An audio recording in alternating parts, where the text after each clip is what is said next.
And I recall saying that before, but it cracked in a couple different places, and you can see that top tower is breaking away. That is not good. So we're going to have to probably use the backup head to finish this.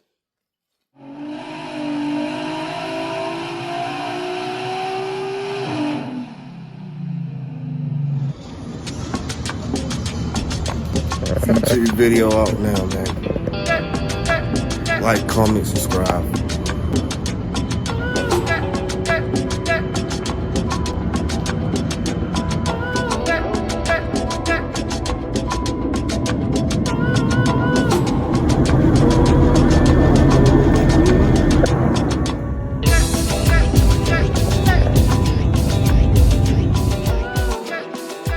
So we are back at it.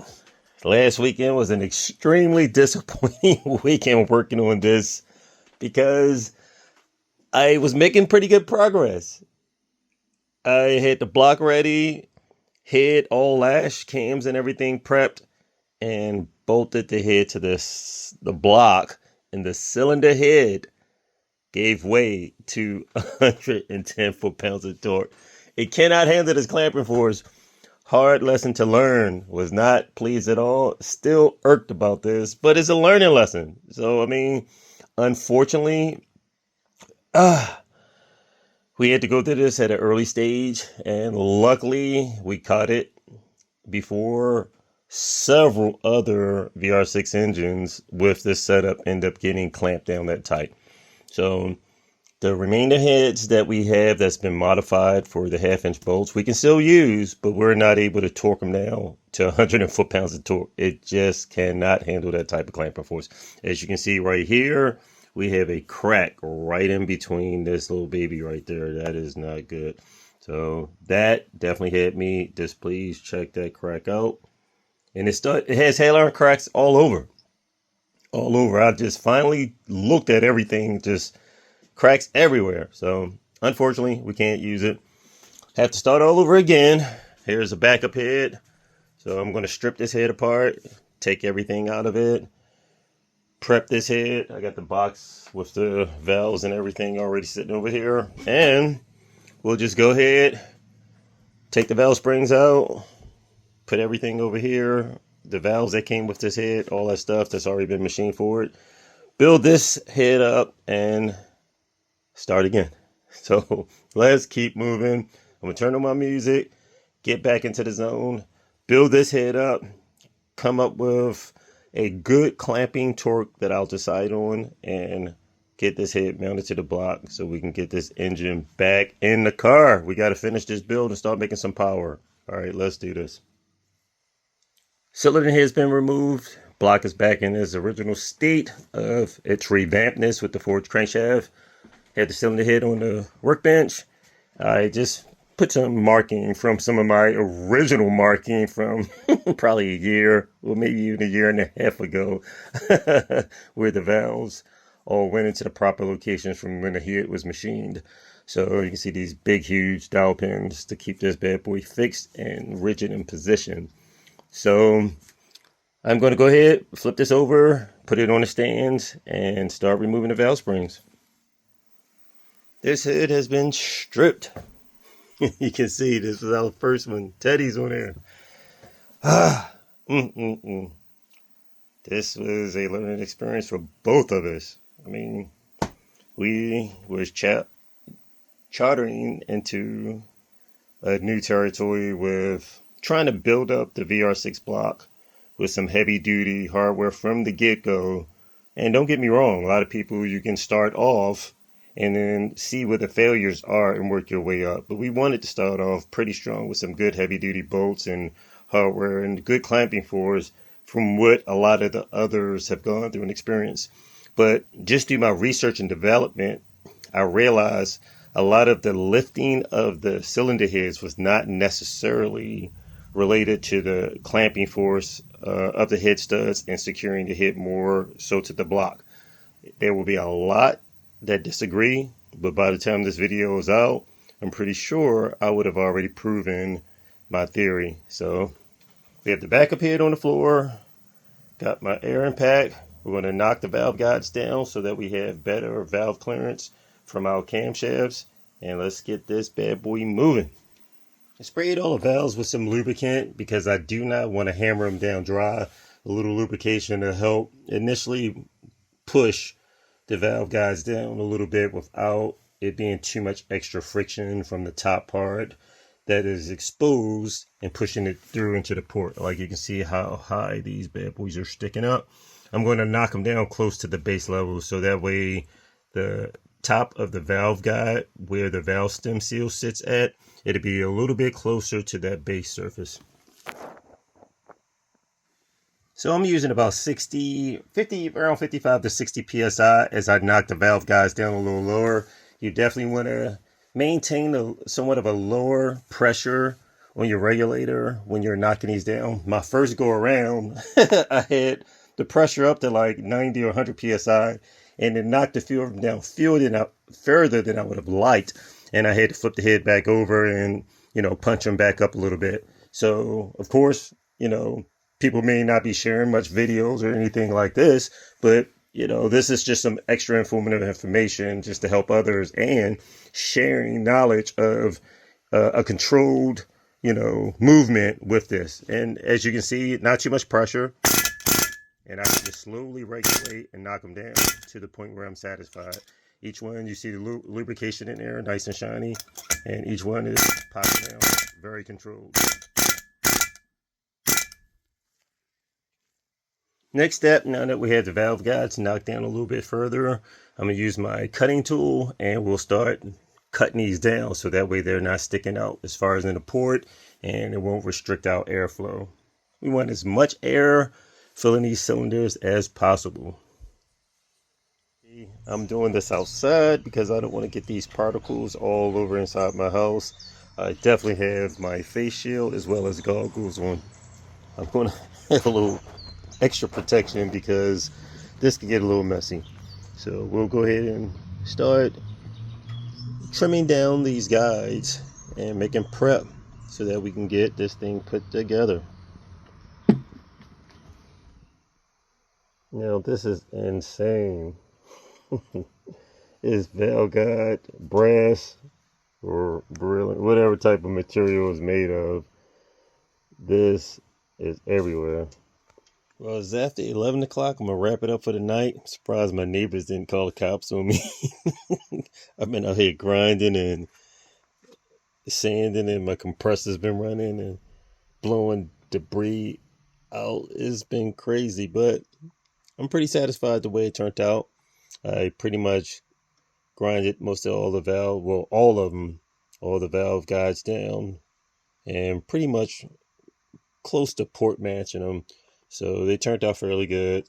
I'll leave the head down in my garage.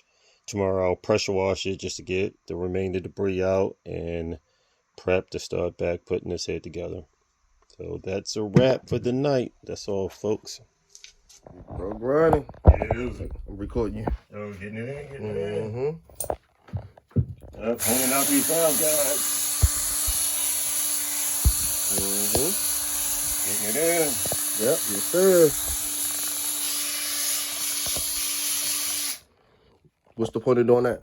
Well, the point of pulling out the valve guides is to make sure they don't bind up. So pressing and pushing the valves back out so that we can have more clearance and better cam lobe clearance so that we don't damage the top of the seal. You have to punch them out. And when you punch them out, a lot of times it can mushroom the valve guide itself. And when you mushroom that valve guide, what it's going to do is bind up on your valve stem. It'll bind up here. You can see that these valves have been cut down like this for airflow. That's just standard. And Volkswagen has implemented a lot of little tricks like this for actually better airflow. So even though it's a 7mm valve stem, this has been trimmed down just a little bit more just for extra airflow when it's going through the port. But all we're doing is, like I said, honing this out so that the valves can actually fit down in here nice and neat without binding up once you have oil in there to lubricate it, and that way you don't have any valve binding. Perfect, perfect. Yep. There y'all got it. Get it in the lab. We are back at it outside, about to pressure wash this cylinder head. I pretty much cut all the valve guides and machined them fairly close to the base of the port. Now I'm going to pressure wash this to get rid of any type of debris or particles that definitely got all over it inside the head. So let's clean this up, get this prepped for the next stage, which will be possibly making sure the valves all fit good in the guides. And I may have to slowly use my valve grinding tool just to make sure all the valves are properly cleaned out and the valve slide in and out pretty good. Getting it in the rain. About to power wash the head. So I gotta get this joint up and running. That's get right. this motor put together. Rain, snow, sun. Y'all here getting it in. Gotta get it done. Mm-hmm. No matter what the weather. It be hailing out here. Raining. Still be out here getting it in. Out here raining. They be like, damn, we out there in the hell. Pouring down rain out here. Blowing out the port. Cleaning the head.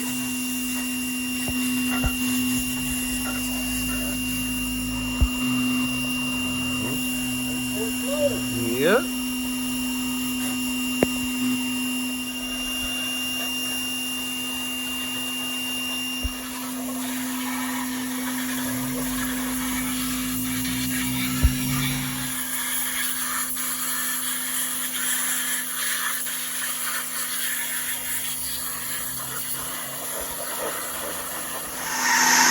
Man, the way this thing is rooster tailing up, you would think these ports flow fairly okay. Just picked up both of the blocks and the whole engine assembly for our stage 2 and stage 3 engines. This block was bored out a little bit. You can see the crosshatch on there. Of course, the block deck has been resurfaced. So both blocks have been prepped, line honed. We have the ARP main bearings, ARP main studs, and both has been given the identical treatment. But one will be for stage 2, others for stage 3. And 2 forged crankshafts. So unfortunately, because of, and it still pains me just to think about it, because the primary head, which is here, was crushed.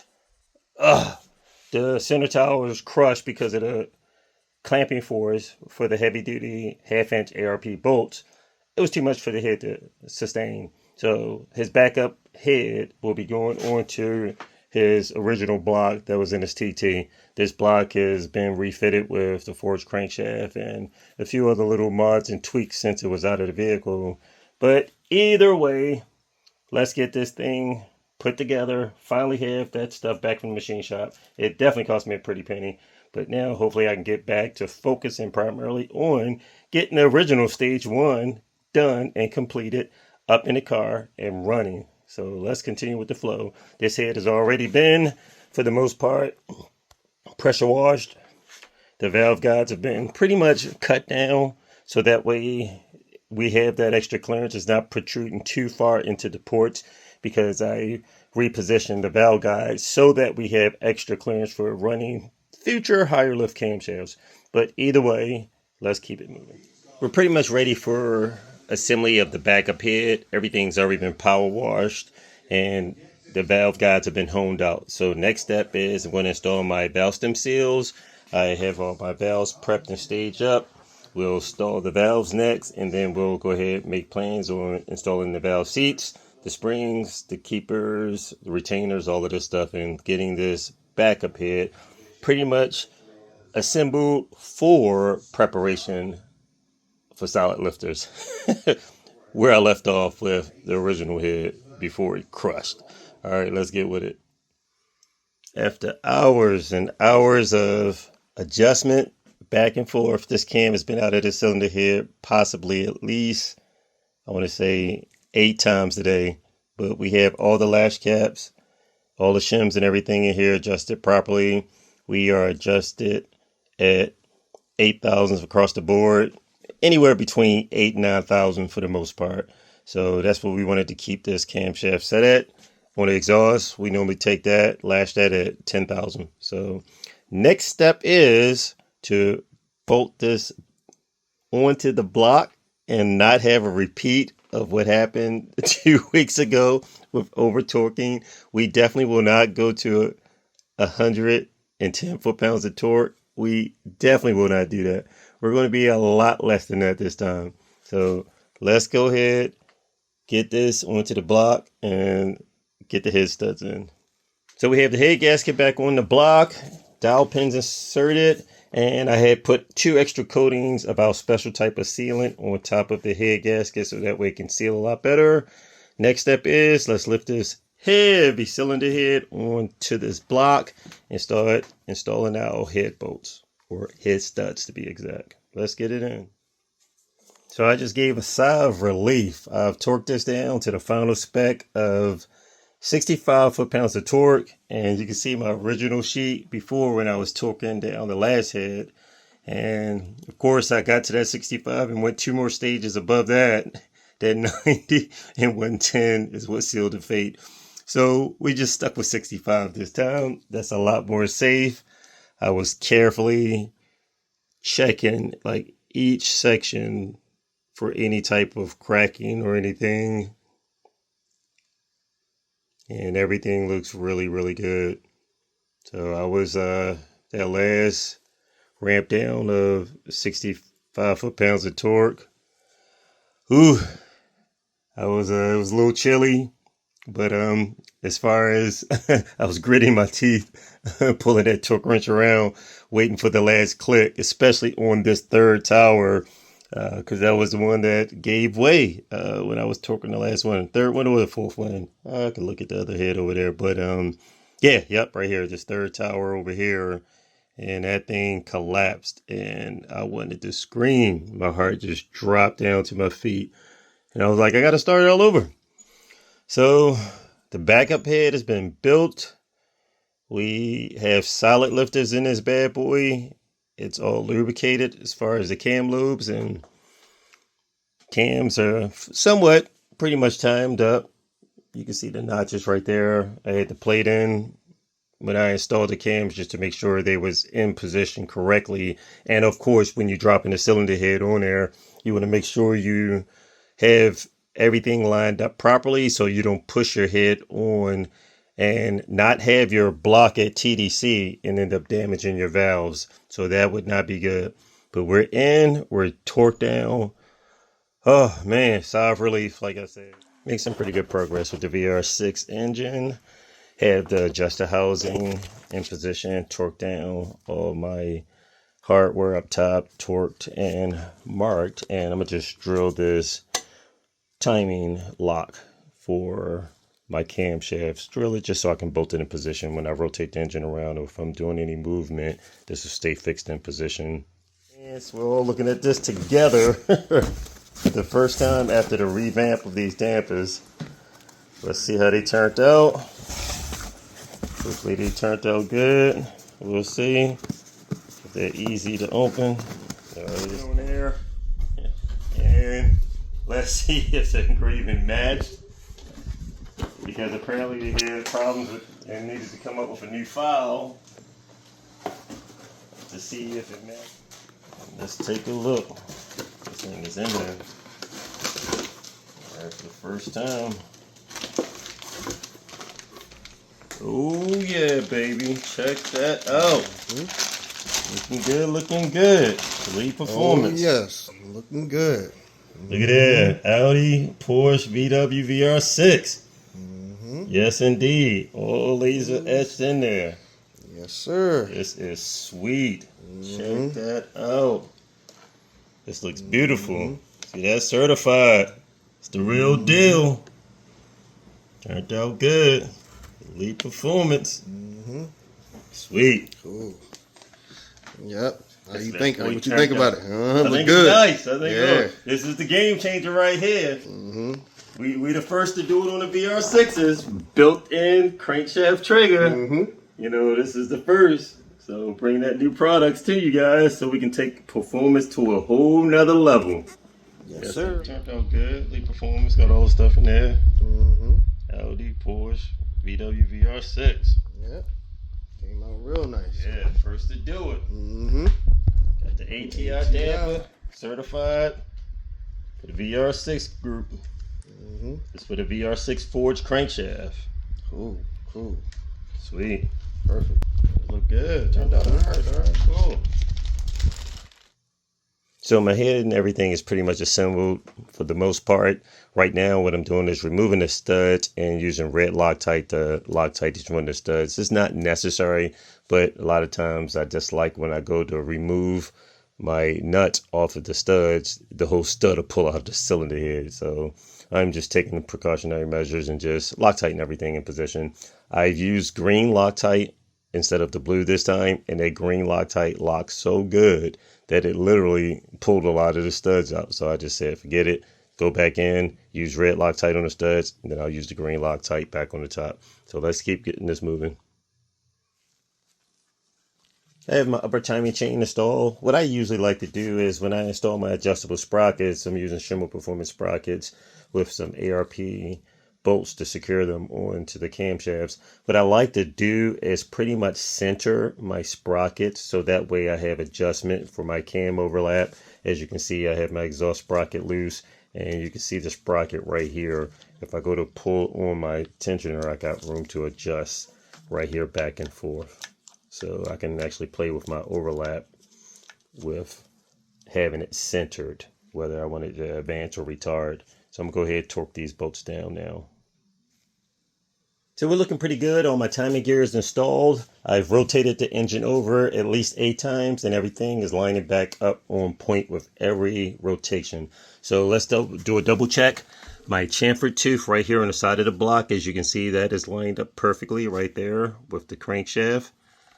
Over here, my port that is lined up is a little arrow on the backside. Let's see if we can zoom in and take a look at the backside. There we go. That little arrow right there, that's where you want that window, right back in here. So that little small arrow, we're on the money right there. And of course, my camshaft, my original marking up here, TDC, as I stated, I like to kind of center my adjustable sprockets so that way I have room to play with my overlap on my intake and exhaust. And the final step is to double check my cams. Perfect, and they are on the money. Everything is lining up perfectly, no type of resistance, and we're good. So this is squared up really good and timed. Let's go ahead now and focus on the installation of our cover and getting our seals and everything installed in position, so that way we can try to seal this half of the block up. I have plenty of assembly lubrication on my chain. I'll put a little bit more just down on the lower half of the rotating assembly and probably brush some more on my chain and the upper guides up here, and then we'll go ahead and try to cover this stuff up. And of course, last but not least, my fuel pump cam lobe, that is lined back up too. You can see my original marking right here. This is the notch for it. This fits into position for this style assembly, and we're on point. Sprockets, oil pump, crankshaft, and our camshafts. So we're good to go. Engine is pretty much put together, looking good. Looking good. We got the upper little fill rail. We decided to go with a Hitachi fill pump instead of the older original one. I discovered the Hitachi pumps have larger fill lines also. So the original line feeding this pump was a lot smaller. And I happen to have another VR6 cylinder head laying on the floor, actually over there. And I'm looking at the lines versus Teddy's original ones. And you could see the difference. Big difference. Check that out. So I was like, well, we want to get as much fuel as well as air into this beast as possible to make some horsepower. So let me go ahead and step up to the later model Hitachi pump with the bigger inlets for the fill rail. And made some pretty great progress. We're coming down to the final stage. We are installing the RCP Stage 4 flex plate / dual mash flywheel. We're using the ARP Pro bolts along with Loctite and of course the assembly fastener. We're going to torque these things down and keep moving forward with the project. And of course this setup was pretty much set up for utilizing the factory hardware as well. But since this disassembles, I took advantage of the opportunity to see if the Pro bolts would fit into position, which that they do. So that worked out for us great as far as being able to separate this, get the larger hardware behind here, and then putting it back together. Okay, I think I can officially call this engine a beast now. This is the revamp of the 3.6 liter with forged crankshaft and all sorts of other modification. Upgraded camshaft, solid lifters. We made some extra tweaks to this. So this possibly should be a beast. But either way, let's get this bad boy off the engine stand, onto the cart, back down the hill, and prep to drop this bad boy back into the TT. So tonight we're at least going to get it down the hill. I got Teddy helping me, working with me. I was muscling all this stuff by myself, so it feels great to at least have some help. We're going to get it down the hill, probably wrap it up for the night, put it inside the balloon tent, and then tomorrow I'll bolt the transmission to the engine and just go ahead and drop that bad boy right back in the car. Let's get this down the hill and ready for that TT.